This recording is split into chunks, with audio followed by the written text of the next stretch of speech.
ఆడేది ఆడతా అంతే.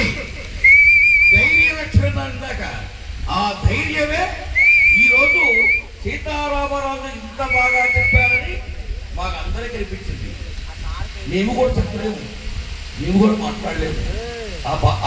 ఎందుకంటే ఒక రగడ పాడుతూ ఆ రగడని పాడిన తరువాత మళ్ళీ రాజకీయం చెప్పడం అనేది చాలా కష్టం. కానీ దీనికి తండ్రికి తగ్గ తనయులు పిల్లలు చిన్నపిల్లలైనా కానీ తండ్రికి సహకరించారు. తండ్రికి పిల్లలు సహకరించకపోతే ఆ తండ్రి ఇంత అభివృద్ధిలోకి వచ్చేవాడు కాదు. కానీ చిన్నపిల్లలైనా తండ్రికి వెన్నుదన్నుగా ఉండి ఇంకొక 3 గంటలు కూడా కథలు చెప్పుతాను, మీరు వింటే వినండి, పడుకుంటే పడుకోండి. కానీ 4 ఉన్నా 3 ఉన్నా 2 ఉన్నా సరే ఆ కథలు చెప్పుతారని ఆయన అంటూ ఉంటే పక్కన గోగొట్టు మనోడనే మాట పక్కన నిలబడి పిల్లలు మాకు పక్కన ఎక్కితే నువ్వు సత్యబాబా బాబాబాయితో కథ పెడితే ఎక్కువ సేపు చెబుతాడు ఆయన. అందరినీ ఉద్దేశం కాదు, కొంతమంది పక్కన నిలబడలేక మీరు చెబుతూ ఉంటే గోగొట్టు అంటారు. ఈ గోగొట్టు మొత్తం ఒక్కొట్టే. కానీ తండ్రి చెబుతూ ఉంటే పిల్లలు పెదలక వంతల పాడుతూ ఆలోచించుకుంటూ వెనక్కి వెళ్ళి ఆలోచించుకుంటూ ప్రతి విషయాన్ని చెప్తున్నారు. నిజంగా వీడు ప్రసాదు, మేము నూజివేడు, ఆ పక్క గ్రామాల సోమరాజు, నేను మా తమ్ముడు వెంకన్న, అలాగే వరం ఆర్మిస్తూ కథలు చెప్తూ ఉంటే మా దగ్గరికి వచ్చి మా కథలు వినేవాడు. వింటూ మధ్యలో నేను ఏకపత్ర విని చేస్తానని 4 మాటలు మాట్లాడేవాడు. కనుక చక్కని కృషితో నాస్తి దుర్భిక్షం. కృషి ప్రతి ఒక్కరు కృషి చేస్తే దేనినైనా సాధించగలడు. పట్టుదల, ఆ పట్టుదలే ఈనాడు పట్టుదలమైంది. అయితే మనం చూసాం కదా, ఒక కథ ఇంకొక చూసాం, కానీ ఇంత చెప్పలేదు. కానీ ఇప్పుడు బ్రహ్మాండంగా చెప్పాడు. చక్కగా ఆయురారోగ్యాలతో ఇలాగే అభివృద్ధి చెందాలని మా పెద్దల యొక్క ఆశీస్సు. Thank you sir, thank you very much sir. Okay sir, చాలా సంతోషం. ఉన్నతమైనటువంటి కార్యక్రమాన్ని ఏర్పాటు చేశారు, చాలా బాగుంది.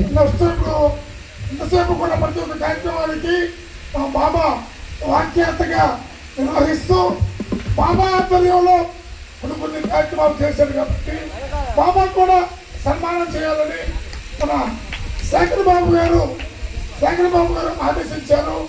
ప్రశాంత్ గారు చక్కగా మా అన్నయ్య అబ్బాయి దాన్ని నిర్వహిస్తున్నారు కాబట్టి బాబా కూడా సన్మానం.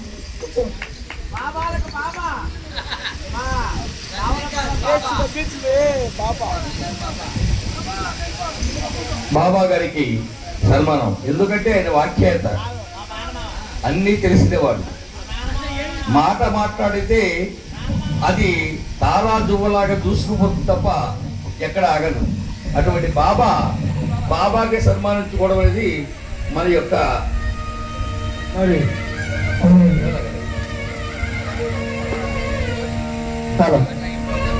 అంతే కదండి.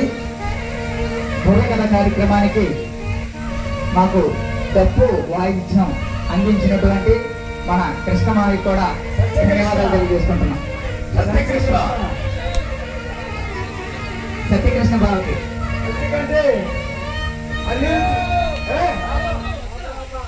అల్లూరి సీతారామరాజు కథ రక్తి కట్టాలంటే రక్తీల మీద కన్నా డబ్బు మీద రక్తి కడుతుంది. అవును, మేము కూడా ఉర్రూతో చూస్తూ అల్లూరి సీతారామరాజు మేము కూడా డబ్బు పెట్టుకునేవాళ్ళం. డబ్బు పెట్టుకుని సూపర్ హిట్ ప్రోగ్రామ్ చేసాం అల్లూరి సీతారామరాజు.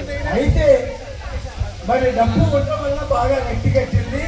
మరి దాని గురించి రెండు కూడా అలాగే మన మిరియాల శ్రీనివాసరావు గారు అంటే శేఖర్ గారు తమ్ముడు గారు ఈ కార్యక్రమాన్ని కూడా ముందు ప్రశాంతంగా ఎందుకంటే ఎన్నో సమస్యలు వస్తున్నాయి. ఆ సమస్యల్ని కూడా పరిష్కరిస్తూ మరి తాను ముందు వేరే వాళ్ళని కూడా ఎన్నుకున్నాను. వెనకాల ఉండి కార్యక్రమాన్ని నిర్వహించిన మా శ్రీనివాస బాబు గారికి కూడా చిరు సత్కారం. అవునండి, కూడా అందరూ కూడా ఒకసారి చప్పట్లు పడతాను. అందరూ ఒక్కసారి చప్పట్లు